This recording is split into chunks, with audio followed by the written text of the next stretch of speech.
Bonsoir à tous, good morning, grand rising, hello everybody, bel bonjour, j'espère que vous allez bien, j'espère que vous êtes présents aujourd'hui, oui, je vois que ça se connecte sur Facebook, bienvenue dans Secret de Femmes, nous sommes en direct télé et en direct Facebook, je suis très heureuse de vous retrouver aujourd'hui après une semaine assez difficile, voilà, nous sommes là en direct. Merci à tous ceux qui nous suivent depuis les 3 premières saisons.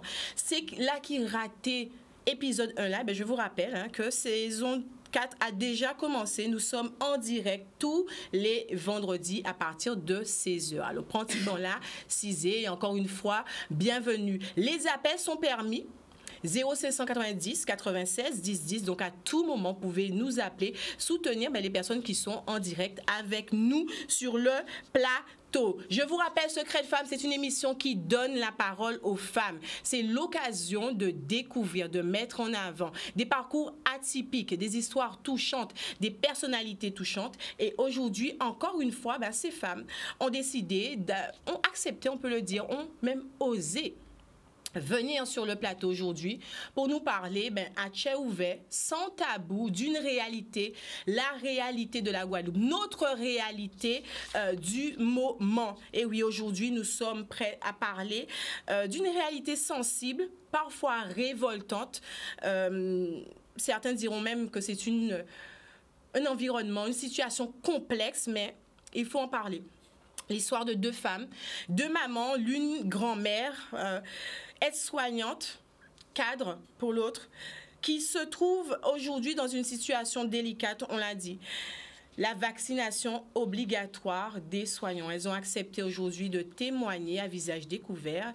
Et pour ça, je vous dis merci beaucoup et bienvenue dans cette émission. On accueille avec nous Carole Cécilia, qui a 45 ans, qui est maman de Célian, un petit garçon de 10 ans. Atteint de son frère et sa sœur. De 3 enfants. De 3 enfants. Exactement. Atteint de trisomie 21, qui est cadre de santé et qui est en voie de suspension. On va le dire, et tout au long de cette émission, nous allons expliquer ce que c'est, tout le parcours qu'il y a autour de cette suspension. Okay. À tes côtés, à nos côtés, Madame Zélateur Sylvie, qui a accepté aussi d'être avec nous sur le plateau. Sylvie a 50 ans, maman de 2 enfants, déjà grand-mère, aide-soignante et un profil différent puisque Sylvie, elle, est déjà suspendue, et ce depuis le 28 octobre. Voilà. Et nous allons avoir également un témoignage anonyme d'une queen qui n'a pas forcément voulu témoigner à visage démasqué. On le comprendra pourquoi dans un instant. En tout cas, mesdames, merci encore une fois d'être avec nous. J'imagine que ce n'était pas forcément évident d'être là sur le plateau. Oh, franchement, pour moi, c'était aussi c'est une évidence. C'est une évidence. C'est une évidence. Carole? Moi, depuis le 17 juillet, je suis dans la rue. Donc, forcément, me proposer de participer à cette émission, déjà, merci. Et aussi, bonjour à tous ceux et celles qui sont avec nous dans la rue, dans le combat. Bon, force et courage à Zot. Exactement. Alors, on rappelle, la vaccination obligatoire des soignants, on essaie de remettre un peu le contexte. La vaccination contre le Covid-19 est obligatoire, on le rappelle, sauf contre-indication médicale, pour les personnes travaillant dans les établissements et services sanitaires et médico-sociaux. Okay? Donc, depuis le 16 octobre 2021, les personnels soumis à l'obligation vaccinale doivent justifier ce qu'on appelle un schéma vaccinal complet. Ou ne pas être soumis en raison de contre-indication médicale ou d'un rétablissement après une contamination par le Covid-19. On va commencer avec ton cas, Cécilia, Carole. Tu l'as dit en préparant cette émission, tu as une histoire assez particulière. On t'avait dit il y a de cela quelques années qu'un cas sur 1887. Ou cas songez très bien, Molassa. Okay, j'ai oublié. Un cas sur 1887, ton fils pouvait être atteint de trisomie. Oui. Ce cas s'est révélé être... Exact. Tu as été ce cas. J'ai été le 1 sur 1887 qui a eu cet enfant en situation de handicap. Donc, pas préparé du tout à l'accueil de cet enfant. Un diagnostic qui est arrivé 2 mois plus tard. Donc, j'avoue qu'aujourd'hui, ayant déjà été ce un cas sur je ne sais combien qui était censé n'avoir aucun problème, je me pose de sérieuses questions sur le un cas sûr qui n'aura pas d'effet indésirable. Voilà. Donc, tu es marqué par cette histoire forte, histoire personnelle très forte, ton vécu. Et c'est ce qui, aujourd'hui, motive ta décision, ton avis face à cette obligation vaccinale? Oui, parce que, comme je l'expliquais, c'est que quand tu as déjà été le cas qui n'aurait pas dû exister, et qu'aujourd'hui, on te dit, ben, écoutez, madame, il y a un cas sur je ne sais combien de personnes qui font des effets indésirables graves suite au vaccin. J'ai 45 ans, mais je suis en bonne santé, j'ai pas de comorbidité, j'ai, à mon sens, objectivement, aucune raison d'aller prendre ce risque d'être ce fameux un cas sur je ne sais combien, avec la chance que j'ai. Non. Donc le traumatisme, il est toujours présent. Oui. Et c'est ce qui motive justement. Ça fait partie des motivations. J'en ai une autre de motivation aussi, qui est que j'ai eu le Covid en 2020, j'ai encore des anticorps, et on m'explique que je dois me faire vacciner pour avoir des anticorps. Mais je les ai déjà, les anticorps. Donc, moi je me dis, j'ai déjà eu le Covid, j'ai déjà les anticorps, j'ai un taux d'anticorps qui est supérieur à ce qui est nécessaire pour avoir une protection à 95% des maladies graves. Et j'ai en plus la chance d'être le fameux 1 sur je ne sais combien. Ça fait un peu trop de facteurs. Mais est-ce que tu ne rentres pas justement dans... parce qu'on a dit en raison de contre-indications médicales ou d'un rétablissement après une contamination par le Covid-19? Ah ben non, mais moi je l'ai eu en 2020. Donc le délai de 6 mois, il est passé, quoi. Il est déjà passé. Voilà. Donc non, je suis contrainte. Aujourd'hui, quelle est ta décision? Est-ce que ta décision, elle est prise? Parce qu'on le disait en début d'émission, en voie de suspension. Ça veut dire quoi concrètement pour que les gens puissent bien comprendre? Alors pour que les gens puissent bien comprendre, ça veut dire que j'ai un entretien individuel avec mon employeur mercredi prochain. À ce moment-là, je vais devoir lui dire où j'en suis de ma réflexion par rapport à cette vaccination. Quelle décision qu'on prend? Alors nous, on préfère parler de réflexion, mais voilà. Et donc moi, ce mercredi, je lui dirai où j'en suis exactement de ma réflexion. Et en fonction de ce que je lui dirais, soit j'aurai droit à un autre rendez-vous avec une cellule de personnes qui doivent me dire comment faire si je décide de ne pas me faire vacciner pour m'orienter je ne sais pas où, soit je suis suspendue. Voilà. Donc voilà, on a encore un délai. Voilà. On a encore un délai, c'est-à-dire qu'à partir du moment où je répondrai que je suis en cours de réflexion, mercredi, j'aurai droit à cet entretien avec une autre cellule. Le processus va s'enclencher. Le processus de conviction va s'enclencher. Oui, mais c'est ça même. Va s'enclencher. Oui, ça va s'enclencher. Et j'ai jusqu'au 31 décembre pour donner ma réponse finale. Et si au 31 décembre, je suis toujours convaincue de ne pas vouloir me faire vacciner, je serai considérée comme suspendue. Suspendue. On ne dit bien pas de licenciement, puisque, à défaut d'avoir été vacciné dans les temps, les salariés ou agents publics pourront être suspendus sans rémunération. Mais il précise, un licenciement en cas de défaut de vaccination Covid n'est cependant pas possible. On va revenir sur ce point-là. Sylvie, oui. Ton profil est différent, toi. Est-ce que tu peux nous expliquer les raisons pour lesquelles, aujourd'hui, tu n'es pas en voie de suspension, mais déjà suspendu? Oui, moi, je suis suspendue depuis le 28 octobre. Depuis le 28 octobre. Voilà. Donc... j'ai reçu ma mise en demeure et ensuite j'ai reçu effectivement mon courrier de suspension. Donc suspendu depuis le 28 octobre. Et pareil, même procédé, c'est-à-dire en fait effectivement me mettre en fait en mise en conformité si je veux réintégrer mon poste et dans la mise en conformité. Donc c'est effectivement le schéma vaccinal complet, c'est-à-dire en tout cas l'attestation de la première dose et de la seconde aussi. Donc, et pour moi, c'est pas possible. Alors, quand tu dis que pour moi, ce n'est pas possible, est-ce que ça a été une décision facile à prendre? Alors, j'ai eu des phases, maman, en tant que mère au foyer? Non, je pense qu'en fait, je suis pas en fait la seule. C'est-à-dire que c'est vrai qu'on garde le problème de la santé, enfin, en tout cas des personnes qui sont en première ligne, c'est-à-dire en fait toutes les personnes qui sont au niveau de la santé, pompiers, kinésithérapeutes, enfin, toutes les branches secteurs, au niveau du secteur de la santé. Je crois que le problème est le même le dilemme en tout cas a été le même pour chaque personne. Okay, c'est de choisir entre... alors, moi, ça a été une période d'un côté de doute à un moment, et en fait, est revenu à plusieurs heures. En fait, c'est un tourbillon, vous tournez en rond. C'est ça le procédé. Vous tournez en rond parce qu'on vous propose quelque chose entre une vie... Alors, je vais vraiment le schématiser comme ça. On m'a demandé, en fait, de faire un choix entre ma vie et ma vie. C'est-à-dire, alors je m'explique, ma vie dans le sens où en fait ma vie, mon être, moi, la personne que je suis, pour une vaccination, et ma vie en fait pouvoir payer, avoir la possibilité de donner à ma famille un bien-être, payer mes factures, pouvoir nourrir mes enfants, pouvoir effectivement, alors pareil, payer les accès aux soins. Répondre aux besoins primaires, aux besoins primaires d'une famille. Disons-le alors voilà, concrètement, c'est ça. Donc on m'a demandé de choisir entre ma vie et ma vie. Alors dans les deux, j'ai fait le choix. Dans les deux, peu importe la solution que j'aurais, ma vie en fait, elle était touchée, donc je préfère encore rester. J'ai choisi ma vie, la mienne. Pour moi, c'est non. Parce que je n'ai pas de recul. Encore une fois, enfin, et je pense que Carole peut-être pourra aussi peut-être le témoigner dessus.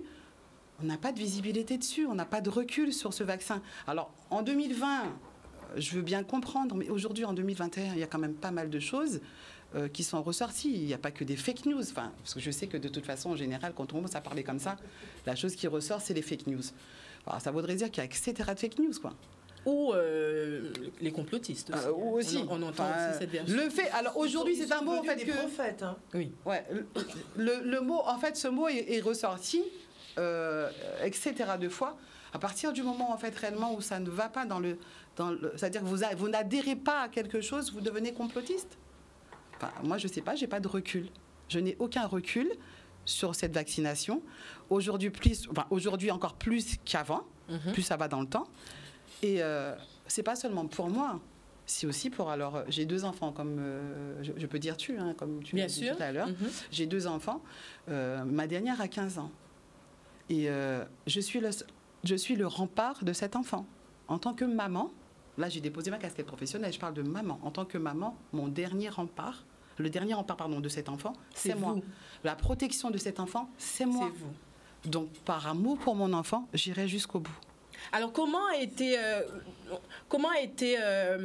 tu l'as annoncé ça à tes enfants, à ton entourage, à ta famille? Que j'allais pas me faire vacciner? Que tu n'allais pas te faire vacciner, que maman va être suspendue. Ah, que j'allais être suspendue? Alors bon, écoute, comment te dire que situation difficile, parce que la première question des enfants, c'est maman, mais comment on va faire? Exactement. C'est la première, comment on va faire? Et franchement, la première réflexion, la première réponse, ça a été, je ne sais pas. Sincèrement, je ne sais pas. Donc j'ai fait en fait toutes les phases. Comme pour le patient, en fait, réellement, toutes les phases, le déni. Et dans le déni, c'est pas aller chercher, en fait, le courrier. Tout en sachant avec on va pas aller la chercher. Si le courrier arrive, on n'ira pas le prendre. Donc c'est vraiment ça, c'est vivre les choses au ralenti, accepter, mais... C'est en fait vraiment ce qu'on appelle les phases du deuil. Et on peut parler de ça clairement. Oui, clairement, les phases du deuil. C'est-à-dire, en fait, se dire... Alors, déjà, moi, c'était au départ le déni. Ensuite, ça a été la révolte, la colère. La colère. Parce que je me suis dit, mais après avoir donné autant... Parce que c'est ça, en fait, qu'on se rend compte qu'on a donné autant à une structure, à une profession. Et avoir ce remerciement, c'est pire que tout. C'est vraiment pire que tout. Je ne sais pas si les gens, en fait, se sont rendus compte de la violence de ce que ça a été. Et ensuite, ça a été ce côté de se dire, mais comment prévoir... Voilà, c'est-à-dire, commencer à se dire, mais on va, si toutefois, de toute façon, on sait que, au fond de soi, je bégaye un peu là, je suis désolée. On sent l'émotion. On sait que la décision, en fait, inconsciemment, elle est déjà prise. Elle est déjà prise. Parce qu'encore une fois, on ne peut pas demander à quelqu'un de choisir entre sa vie et sa vie. D'accord? C'est demander à quelqu'un, c'est comme si vous me demandiez de choisir entre mon premier enfant et mon second enfant. C'est pareil pour moi. On ne peut pas demander ça à quelqu'un. Et donc, toutes ces phases ont été faites. les pleurs. Enfin, les pleurs, c'est vraiment des pleurs de colère. C'est vraiment des pleurs de colère. C'est la rage. On rage, voilà, la rage. rage. Voilà, les pleurs de colère. Cette rage, effectivement, se disant, on en a trop fait, trop donné. Je ne sais pas si en 2020, on m'a applaudi. En 2020, on m'a applaudi. Les soignants étaient plébiscités, applaudis. On recevait des messages. À 20h, on se mettait dehors, on applaudissait les soignants. Et tout d'un coup, en 2021, on reçoit ça à la figure. Je deviens en fait réellement la personne à abattre. Ingrata. Ingrata, mais la personne à abattre, quoi. Donc, et là, on se dit, mais pourquoi? Pourquoi? Carole, est-ce que ces sentiments de colère, de révolte aussi, tu le ressens déjà, même si tu n'as pas forcément entamé tout le processus pour le moment? En fait, ce qu'elle dit, je le vis déjà. On n'est pas encore le 1er janvier. C'est juste la seule différence, c'est qu'on n'est pas encore le 1er janvier 2022.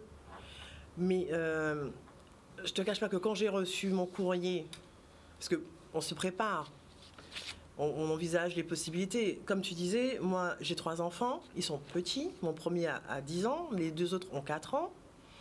Tu te dis, mais bon, pas de travail, comment je vais faire? Comment je fais pour payer tout ce que j'ai à payer?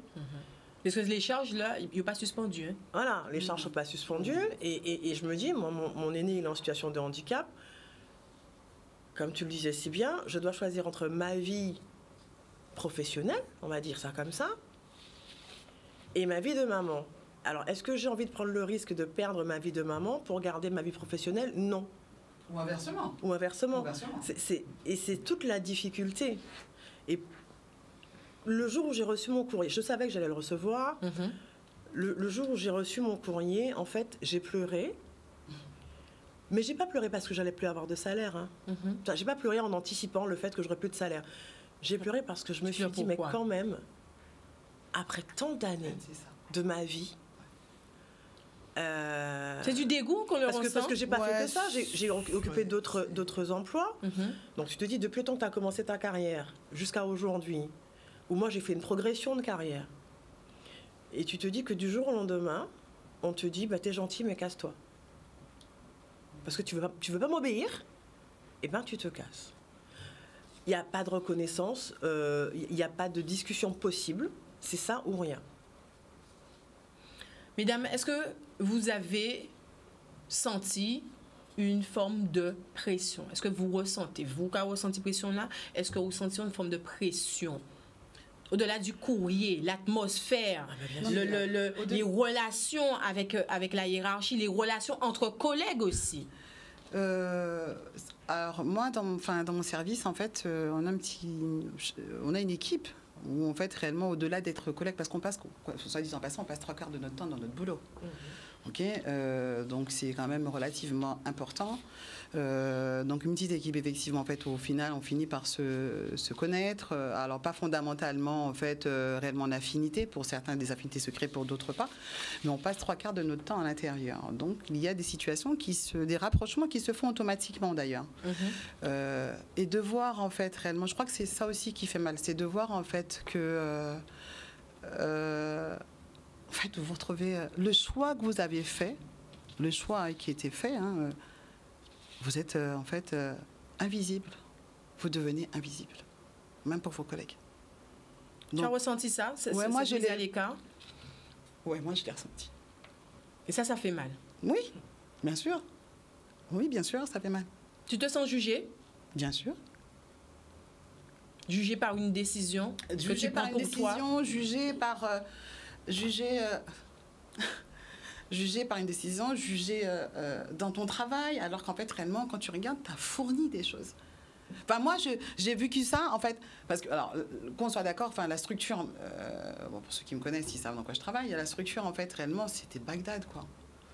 Tu fais Bagdad, et en fait, après avoir fait autant de Bagdad, on te dit, mais mâche. Mâche, le mot est fort. Hein. Ah oui, oui, c'est ça. Pour moi, c'est comme ça que je l'ai vécu. C'est comme ça que je l'ai vécu. Je dis, moi, mâche. Je dis mâche. Donc, peu importe ce que j'ai pu fournir, peu importe ce que j'ai pu apporter, peu importe effectivement les choses que j'ai pu vivre à l'intérieur, on m'a dit mâche. Donc, je suis censée effectivement avec ça dire merci beaucoup. Et non, je peux pas. Et encore une fois, je maintiens que c'est pas en fait le décider de se dire en fait. Vous savez, quand quelqu'un, un enfant, a décidé de dire non pour contredire son parent, j'ai dit non, c'est juste pour me tenir tête. Non, c'est pas ça. On est parce que le faire comprendre, c'est ça. Voilà, c'est ça. C'est pas ce côté-là. C'est pas juste pour tenir tête. C'est juste pour se dire, voilà, exactement. Ce n'est pas un caprice. C'est juste en fait une réflexion portée. Et dans la réflexion portée, vous savez que quand l'être humain, quand il arrive effectivement en fait à un certain niveau de peur, entre en action le procédé en fait de survie. Autosurvie. Voilà. Et donc, dans ce procédé effectivement d'autosurvie, on fait des réflexions. Et on se dit, mais là, ça me pose un problème. Et on commence à réfléchir. Et c'est ça qui s'est produit. Ce qui s'est produit, c'est effectivement dans l'autosurvie, on s'est posé des questions. En tout cas, en grosse partie, on s'est posé des questions. Est-ce que, effectivement, et dans cette chose, ce vaccin est quelque chose, effectivement, qui peut nous convenir. D'accord ? Et là, en fait, on va chercher. Et dans le chercher, comme je dis encore une fois, en 2020, on n'a peut-être pas de recul. Mais d'informations qui circulent. Voilà. Aujourd'hui, en 2020, quand même, non, il y en a quand même pas mal. D'accord ? Et donc là, voilà. Moi, j'ai pas de recul dessus. Carole, la pression, l'a dit Sylvie, les rapports tendus avec les collègues, carrément, elle parle d'être mise à l'écart, se sentir invisible. Est-ce que c'est une réalité qu'est vous ou quoi vivre? Non, concrètement, moi, j'ai pas la même réalité parce que nous, on est une petite structure. Mm-hmm. On est une structure qui a beaucoup résisté. On est quand même très soudés parmi les personnes qui s'interrogent sur cette vaccination. Mm-hmm. On est quand même relativement bien soudés. Donc, la pression, si je dois parler de pression, elle arrive maintenant, la pression. Elle arrive maintenant parce que je suis cadre. Donc, j'encadre 2 équipes. On est un peu partout. Et donc, quand il y a des personnes qui décident de se mettre en grève, parce que voilà, elles n'en peuvent plus, justement, que tous les matins, on te demande t'es vacciné? T'es vacciné? Et pourquoi tu ne veux pas te vacciner? Et il y a des gens qui se sont arrêtés. Et ce qui est en train de se passer là, c'est que les personnes qui sont vaccinées aujourd'hui, elles commencent à voir le monde de demain. C'est-à-dire le monde sans nous. Et là, ça commence à monter en pression. Mais pas tant de notre côté, plus du côté de ces personnes qui vont devoir tout assumer une fois que nous, on aura disparu. Parce que c'est ce qui va arriver, on va disparaître. On a parlé de disparition, lapsus révélateur, mais on a dit à la place de suspension, disparition. Alors, depuis l'été, il est dit, en temps pensée Internet, le taux de vaccination du personnel soignant a progressé en Guadeloupe.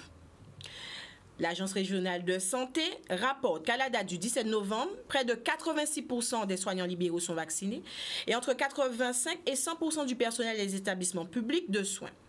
Est-ce la réalité du terrain? Et surtout, la question qu'on s'est posée, c'est dans quelles conditions ces personnes se font-elles, on a parlé de conviction, se font-elles convaincre? Nous allons recueillir un témoignage qui va rester anonyme d'une femme qui nous parle justement de son histoire et de ces pressions qu'elle subit. Donc oui, peut-être que ça progresse, en tout cas on va mettre un bémol, mais dans quelles conditions ces personnes se font-elles vacciner? On écoute cette femme.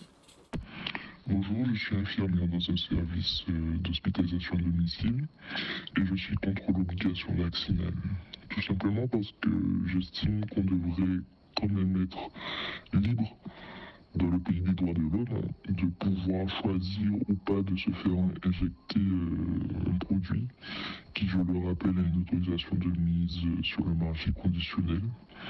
Un produit qui n'empêche pas d'attraper le virus, qui n'empêche pas de le transmettre et qui est censé nous protéger des formes graves alors qu'on retrouve pas mal de patients en réanimation qui sont vaccinés. Pour moi, c'est un produit sur lequel on n'a pas assez de recul et c'est pour toute cette raison que je ne souhaitais pas me faire vacciner. J'ai quand même dû me faire vacciner parce que j'avais une suspension qui me pendait au nez. On a reçu les premiers courriers à la mi-octobre et les courriers de suspension fin octobre. Une pression une pression assez intense venant de nos cadres de santé qui pour des raisons d'organisation de service, voulaient savoir qui est vacciné ou pas pour faire le planning, pour organiser le service et la charge de travail. Une pression aussi sur le fait que nous sommes soi-disant des personnels de santé, donc nous devons donner l'exemple. Et pour toutes ces raisons, j'aimerais... Oui, alors on entendait cette femme qui témoigne, privation de liberté, elle a dit, on l'entend dans sa voix, une pression finalement pour se faire vacciner. Carole nous l'avait dit, est-ce que tu es vacciné, est-ce que tu n'es pas vacciné? Au final, c'est une pression psychologique qui affecte les émotions. Elle a dit pas suffisamment de recul, mais au final, cette pression de la direction et finalement, elle se laisse convaincre. Beaucoup. Qu'est-ce que tu as pensé de ce témoignage, Sylvie?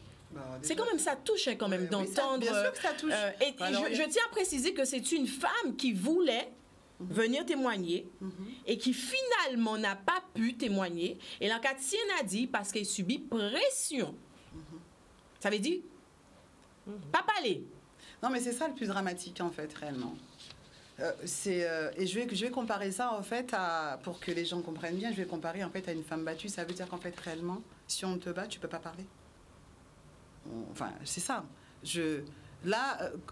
Quand je l'écoute, j'écoute cette dame parler. Cette dame parler. Elle est arrivée au stade dans cette pression, arrivée au stade effectivement de masquer sa voix, de pas venir. Parce que c'est ça aussi, masquer sa voix et de ne pas venir, parce que la pression est trop forte. Donc, je vais comparer ça effectivement à une femme battue, en fait, réellement. On est battu, on peut même pas. Le pire, c'est qu'on peut même pas le dire et on peut pas se défendre. C'est juste dramatique. C'est juste dramatique. Ce qui est dramatique aussi, c'est quand tu entends qu'elle te dit « Je ne voulais pas me faire vacciner, mais je l'ai fait ». Et ça, c'est un discours que j'ai beaucoup entendu. Je ne veux pas me faire vacciner, mais j'ai des enfants. Par je des ne collègues? Veux pas Oui. Quand tu dis que tu as souvent entendu, c'est des collègues, des collègues, des amis qui sont dans le milieu paramédical. J'ai des salariés. Donc, voilà, j'ai des enfants, j'ai un loyer, je viens d'acheter une maison, je viens d'acheter une voiture. En fait, les gens, ils sont conscients d'y aller à reculons. Ils y vont à reculons. C'est vraiment l'agneau à l'abattoir, en fait. Et c'est ça qui fait le plus mal. C'est qu'il y a des gens qui vont assumer derrière ce qui va se passer. Leur refus, ils vont assumer ce qui va se passer. Sur les tentations, on n'est pas des rois, alors. Plus ou moins bien. Mais il faut aussi entendre le fait qu'il y a des gens qui n'en ont pas la capacité. Donc moi, quand on me dit que le taux d'augmentation de la vaccination, machin truc, oui. Mais à quel prix, en fait? Et on va mettre peut-être, puisqu'on sait que les chiffres peuvent être... Voilà, parce qu'à quel prix pour ces familles, à quel prix pour ces personnes? À quel prix? En tout cas, pour ceux qui refusent, le gouvernement et le conseil régional proposent ce qu'ils ont appelé une reconversion professionnelle. C'est le ministre Le Cornu l'a assuré. Aujourd'hui, est-il facile d'envisager cette reconversion professionnelle? Est-ce réalisable? Est-ce même applicable en Guadeloupe, sur le terrain? Sylvie? Comment dire? Entre parenthèses, vous-même, vous avez fait une reconversion professionnelle. Oui. Non, mais c'est que je suis venue sur la santé par une reconversion. Exactement. D'accord. Donc, en fait, on me demande aujourd'hui, par une loi instaurée, soit dit en passant, les lois, c'est la possibilité, effectivement, de modifier, d'adapter. Alors, la preuve, on a quand même l'exemple de la loi du Code noir. Elle a été, bien sûr, enfin, c'est une loi quand même malgré tout qui a été modifiée, sinon on ne serait pas là aujourd'hui. Ok, donc ce qui veut dire que c'est possible. Voilà, abrogé. Donc ce qui veut dire que c'est possible. Donc là aujourd'hui, on me dit. Alors moi, je voudrais simplement poser la question parce que c'est, enfin, moi ça, de me dire effectivement en fait qu'on me fait une demande de faire une réunion pour faire un entretien pour faire une reconversion. Dans quelle reconversion on va me mettre? Mais où fait une réunion là, ça? Non, j'ai pas. Non, j'ai simplement vu un courrier, mais enfin, moi, je me suis pas sentie concernée. Pas sentie concernée. Non, enfin, et je poserai, voilà, la question. J'ai entendu qu'il y avait le sexe fleuriste, oui, c'était assez large. Alors bon, maintenant, je vais devenir fleuriste. après avoir fait Mais être soignante pendant Moi, des années. Enfin, j'ai du mal en fait à comprendre cette logique et voilà, cette réflexion portée. Moi, ça me sidère. Ça me sidère. Au-delà de la reconversion, c'est de se dire que en temps normal, il n'y a déjà pas assez de soignants. Mais là, on est prêt à prendre le risque de se séparer de soignants auxquels on n'avait encore rien reproché. C'était des héros, des héros. Ouais, mais là, on est devenu des héros, tu vois. Décidément, les lapsus. De héros, nous sommes passés à zéro. Zéro. Mais, alors, déjà, en temps normal, il n'y en a pas assez. Tu vois, tu as du mal à boucler tes plannings, t'es toujours à l'arrache. Mais alors là, on te dit, va voir ailleurs si j'y suis, et je te propose une reconversion. OK.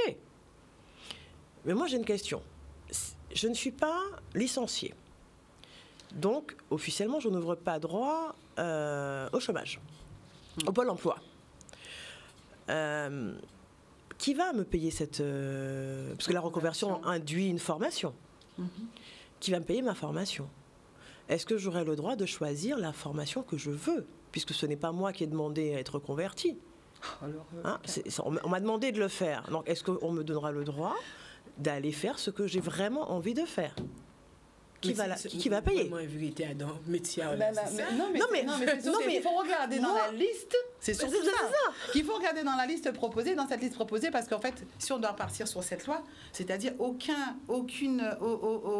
métier avec le contact, comment ça s'appelle? Avec la personne. Avec la personne. Donc, qu'est-ce qui reste? Non, mais tu peux te reconvertir, Non, mais même fleuriste. Hein. Non, mais tu peux te reconvertir. On plaisante dessus, mais même fleuriste. Non, mais fleuriste, quand tu avais préparé ses fleurs et qu'elle les vend, elle a contact avec les gens. Oui, non, mais donc, j'essaie de regarder effectivement quel métier, en fait, dans lequel tu peux effectivement tu peux te reconvertir dans le numérique.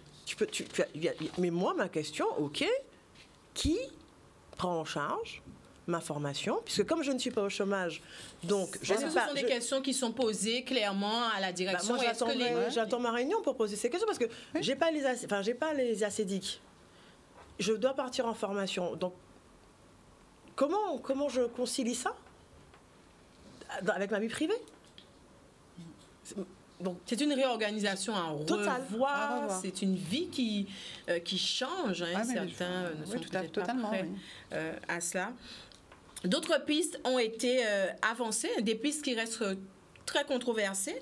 Une instance pour convaincre et accompagner. On dit bien une instance pour convaincre et accompagner. Jean Castex a annoncé la création d'une instance de dialogue afin de poursuivre et d'intensifier le travail de pédagogie effectué par la communauté médicale guadeloupéenne.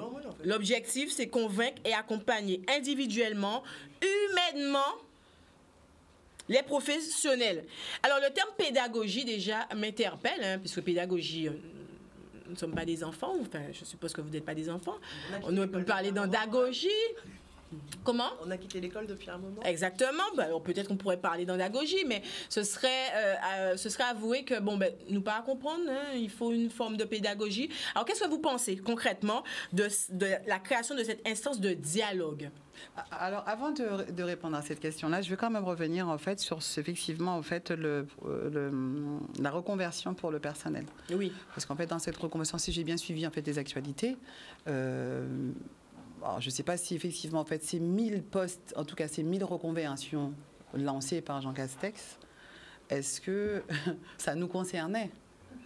Parce que nous sommes plus que 1000. Oui, plus que 1000. D'accord, donc j'essaie de comprendre comment ils vont faire le calcul. Enfin, bon, pour moi, c'est des comptes d'apothicaires, moi, que j'arrive pas à comprendre. Enfin, bon, bref, donc je les laisse avec leurs comptes. Mais en fait, soit dit en passant, nous sommes au-delà de 1000. À côté de... Et donc, je vais revenir sur cette pédagogie. Pédagogie qui a été faite, d'après ce que j'ai compris, encore une fois, si j'ai bien suivi l'actualité, cette pédagogie qui a été faite normalement depuis le début. Donc... en pédagogie, depuis le début, on est toujours au même point. Alors, je ne sais pas si on peut l'appeler pédagogie. Non, on n'appellera pas pédagogie. Personnellement, oui, Carole. Nos enseignants, eux-mêmes nous disent que c'est au jour le jour qu'ils apprennent. Donc, je ne vois pas ce que tu veux venir m'apprendre, alors que toi-même, tu ne sais même pas quoi m'apprendre. Parce que tu m'avais dit un vaccin, après tu m'as dit 2 vaccins, Maintenant, tu me dis 3 vaccins. Et après, tu me dis éventuellement, peut-être 4 vaccins. Les rappels. Donc, je veux dire, moi, c'est un engrenage. Tu t'enfiles dedans, tu sais même pas où tu vas arriver. Donc tu n'y crois pas à cette instance de dialogue pour Ah non, mais je convaincre suppose qu'elle va exister, mais je ne suis pas sûre qu'elle atteindra 100% de son objectif. Qui est de convaincre 100% des non-vaccinés. des non-vaccinés. C'est comme pour les élections. Vous savez, quand vous allez aux élections, il y a des camps. J'aime bien prendre des exemples.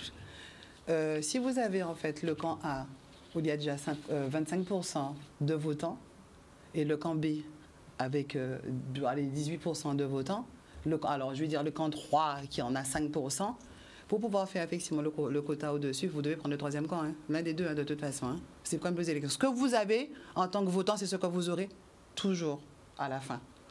Je ne sais pas si on s'est compris. D'accord? Donc ça veut dire en fait réellement, dans chaque parti, les premiers votes que vous avez au premier tour, ce sont exactement les mêmes que vous aurez à la fin. Ne croyez pas qu'au 2e tour, sauf s'il y a alliance. La seule façon, c'est s'il y a alliance. Mais logiquement, quand vous avez fait votre premier tour, vous avez votre quota. Donc ça m'étonnerait fortement qu'en fait, réellement, il puisse avoir quelque chose de cette instance. Très bien, on me dit que nous avons un appel. Alors, oui, n'oubliez pas. Bonsoir, mesdames. Oui, bonsoir. Pas de télé, hein? Non, non, non. Je m'appelle Daniel. Je suis un infirmier diplômé d'État à la retraite. Bonsoir, Daniel. Et ancien syndicaliste.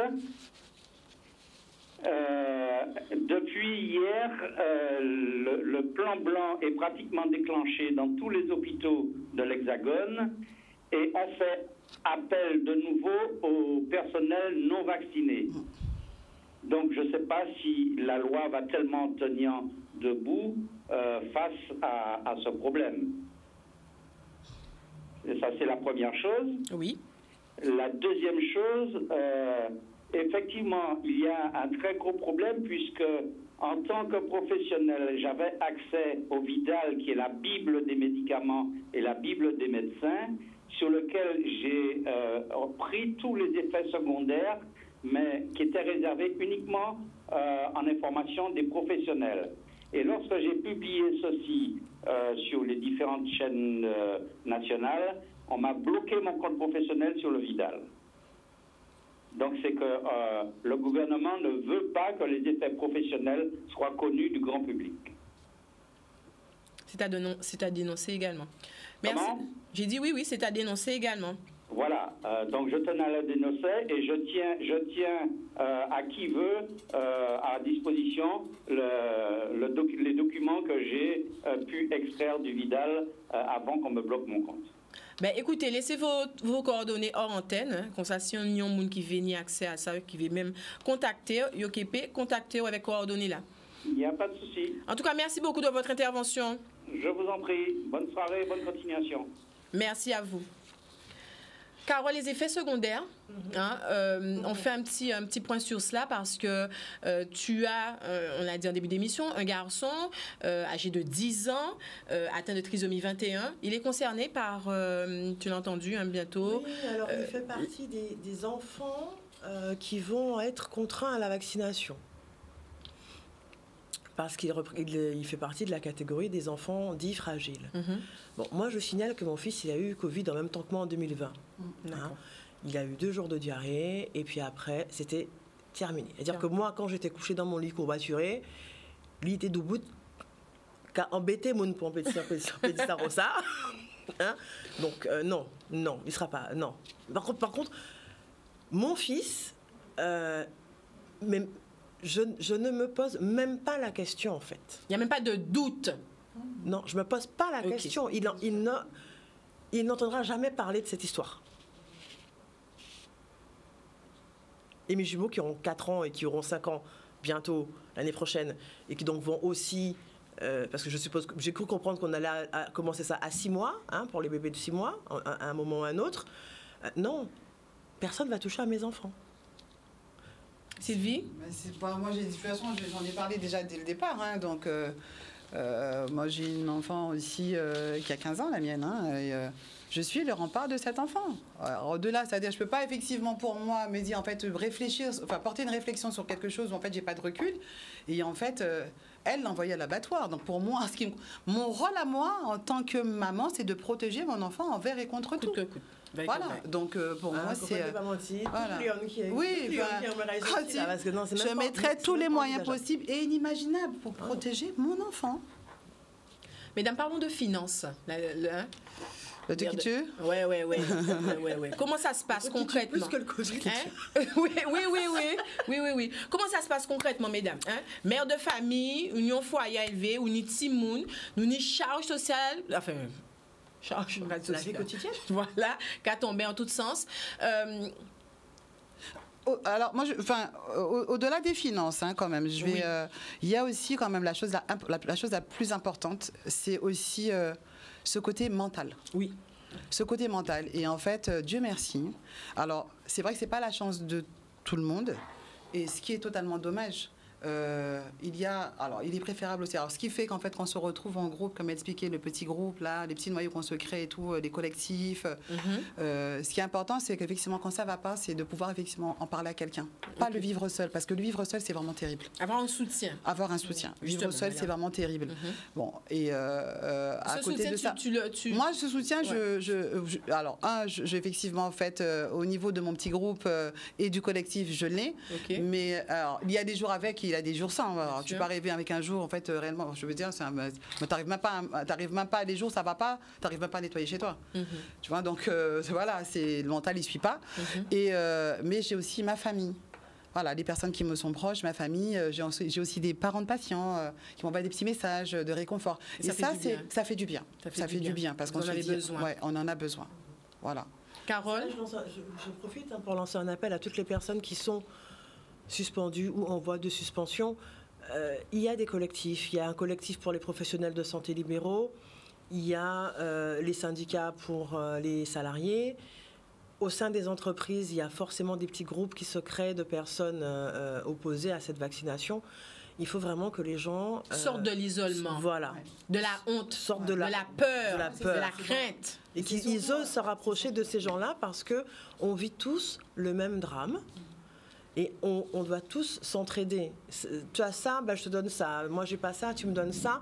Ça permet d'avancer et de mettre un pied devant l'autre chaque matin. Ça aide énormément. Moi, j'ai fait toutes les manifestations et j'avoue que quand tu sors de manif, tu as pris un peu d'énergie, voire beaucoup d'énergie. Beaucoup d'énergie. Et ça permet de continuer. Et tu continues. Dimanche, tu te reposes et lundi, voilà, tu redémarres. Mais justement, c'était ce devancement parce que c'était question-là. Comment fait-on pour garder le moral et pour continuer à avancer, Donc, c'est puiser dans son environnement, sortir de l'isolement, parler aussi, oser mettre des mots sur les mots, ne pas se sentir seul face à ce contexte anxiogène, se rapprocher des autres aussi. La famille, surtout la famille. La famille est un support incroyable parce que sans la famille, c'est très très compliqué. On disait les finances, la famille peut aider, se soutenir aussi entre nous. Est-ce qu'on arrive à la fin de l'émission? Je crois que c'est Carole qui le disait. Certaines fois, les choses arrivent pour nous permettre de nous recentrer. Même si la colère et la douleur persistent, croyez-moi, on en ressort toujours plus fort en l'Olamou. Alors, est-ce que tu gardes espoir? On sait que les fêtes de fin d'année arrivent. C'est un moment difficile, mais c'est un moment où on a besoin d'être entouré. On a parlé de la famille, etc. Est-ce qu'on arrive à garder espoir? Est-ce qu'il faut continuer à garder espoir? Et comment on continue à garder espoir? Tu as dit que j'ai eu un parcours particulier. J'ai déjà vécu un deuil. J'ai déjà vécu le deuil de l'enfant parfait. Je pense que j'arriverai à surmonter le deuil du personnel de soignants parfait, sans aucun problème. Et je pense que quand une porte se ferme, c'est qu'il y en a forcément une autre qui va s'ouvrir. Donc tant pis. Si celle-là se ferme, j'en trouverai une autre. Moi, de mon côté... Sylvie, même si ça arrête, est-ce qu'on peut arriver à garder cette lumière d'espoir là, ça? Oui, comme j'ai dit tout à l'heure, de toute façon, il y a des jours avec, il y a des jours sans, on peut pas être à la façon, même en temps normal, on peut pas être constamment à 100%, c'est juste pas possible. Mais oui, cette petite lueur, sinon on serait pas là. Sinon, on ne parlerait pas, parce que je ne sais pas si on se rappelle au début, personne n'osait en parler. Exactement. Personne n'osait dire quelque chose de peur qu'il soit jugé et sanctionné. Et aujourd'hui, les gens de plus en plus. Exactement. Et c'est bien. Et c'est mieux. On l'accueille. C'est bien, mais c'est mieux. Et c'est mieux. Voilà. Parce On que l'accueille. voilà. Et ça permet. Alors moi, ce que j'ai appris quand même, mine de rien, de tout ça, ce qui ressort de tout ça, c'est qu'en fait, il y avait quand même quelque chose, en fait, où il y avait des choses importantes. C'était des valeurs. Et des valeurs, en fait, effectivement, pendant un moment, en fait, elles étaient enterrées. Et simplement, ça nous permet aujourd'hui de revenir sur ces valeurs. L'intégrité, la sécurité, l'amour. L'amour de soi. Voilà, l'amour de soi, l'amour des autres. Les choses qui sont importantes. Et d'ailleurs, qui font de nous aujourd'hui ce qu'on est dans ce métier. Parce que ce métier n'a pas été choisi anodinement. C'est pas, on va voir la lumière entrer, hein. Ok, donc voilà, ce sont des choses qui sont importantes. Ça, faut le rappeler. Voilà, ce sont des choses qui sont importantes pour ce métier. Tout le monde ne peut pas être pompier. Au Tout le monde ne peut pas être au service de l'autre. Tout le monde ne peut pas faire ça. Effectivement, et ça, on est conscient. Mais ce sont des valeurs. Et ça m'a permis effectivement ces valeurs-là, de les mettre en fait en exercice, c'est-à-dire les faire ressortir. Ressources, moi. Ressources. Voilà. Difficile, c'est que comme tout le monde n'est pas fait pour faire ça. Donc ça veut dire que ceux qui le font se sentent encore plus mal. Exactement. De se faire rejeter comme ça aujourd'hui. On comprend. Très bien, mesdames, on arrive à la fin. Alors, il y a eu beaucoup de réactions sur les réseaux sociaux. Nous ne disons pas qu'à répondre à la question, là, les finances, comment vous faites? S'ils veulent rapidement, les finances, on fait du troc. On fait du troc, on pas pêcher, la famille. Les enfants, un papa, la maman, un papa et une maman. Exactement. On va s'organiser. Débrouillard pas pêcher, qu'on y a dit. Et puis, peut-être que ce serait l'occasion de mettre en place, on a dit, est-ce qu'il y a des associations de la solidarité? Il y en a qui sont, il y a des associations qui sont... Alors, il y a quelqu'un qui demande, est-ce que vous avez des noms, par exemple, d'associations qui œuvrent je pense en fait il faut peut-être regarder sur les réseaux sociaux. On va regarder sur les réseaux sociaux. Sur les réseaux sociaux, je pense qu'il y en a. Mais après, je sais qu'en fait, au niveau des piquets, ça s'organise. Au niveau des piquets, il faut se rapprocher aussi des piquets. Il y a Lily de Fontenay qui nous dit pourquoi ne pas envisager une cagnotte pour les infirmières. On parle des infirmières, mais pour toutes les personnes qui sont concernées. Je suis prête à mettre 50 €. Merci, c'est déjà une bonne idée. Il faut mettre en place les choses. Juste un petit bémol. Bien sûr. Il y a aussi les personnels de la restauration qui sont dans le même cas que nous. Exactement. Dernier message, on nous dit que c'est déjà la fin. Un message d'encouragement ou de soutien pour les femmes, les mamans, les mondes qui écoutent les autres et qui en même situation qui vous envoient d'eux ou qui peut-être déjà suspendent. Quand tu es en vidéo, rapidement, Sylvie, c'est à toi. Moi, en gros, je l'ai dit un peu en avant, en amont, là, tout à l'heure, le retour des valeurs, des choses importantes de la vie. Donc, l'amour, le partage, la connexion avec l'autre, le bien-être de l'autre, le respect de l'autre. Voilà, le respect de l'autre. Donc pour moi, ce sont des choses qui sont les plus importantes. On ne peut pas les mêmes opinions là, mais voilà, on se soutient, on se respecte surtout et on n'oublie pas de s'aimer. Oui, Carole. Forme de bout, on nous met nous ensemble, venez nous rejoindre nous et nous caïgoumer parce que nous avons droit à ça nous commander. Nous avons droit à respect en nous, respect à quoi en nous. Voilà, très bien. Sonia qui était sur la même lignée que toi dans le chat. Femme, c'est poto mitan, nouké, doubout pour nous vancer. Très bien. On souhaite un bon courage à toutes les personnes qui sont dans cette situation. On remercie, je vous remercie.